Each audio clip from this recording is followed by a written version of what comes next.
Dick Dale, king of the surf guitar, D3ad at 81. The king of the surf guitar has died at the age of 81. That Dale died Sunday. His bassist Sam, as the progenitor of the surf rock genre and an innovator who helped stretch the possibilities of the electric guitar, Dale inspired musicians like Jimi Hendrix, Eddie Van Halen, Ray Cooder, and the Beach Boys. Dale's Miserlo, born Richard Mansour in Boston in 1937, Dale first played ukulele and then guitar as a child.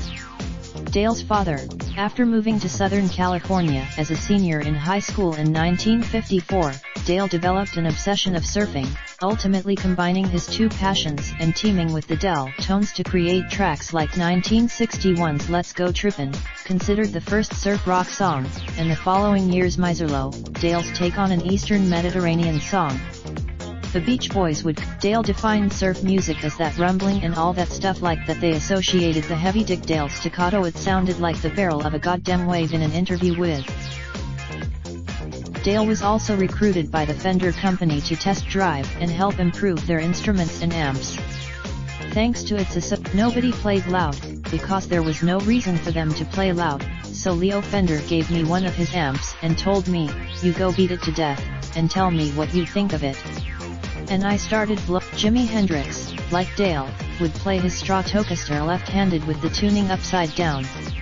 Eddie Van Halen, in addition to influencing a generation of guitar gods, Dale enjoyed a resurgence in popularity in the 90s thanks to.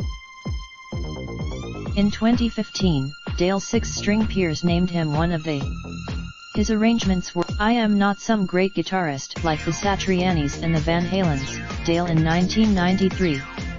"I never went to school." In Memoriam 2019, remembering stars we lost this year via photo services. Raindrop, drip, drop top, top smoking, no cooking the hot pot. Fucking on your bitch, yeah, that.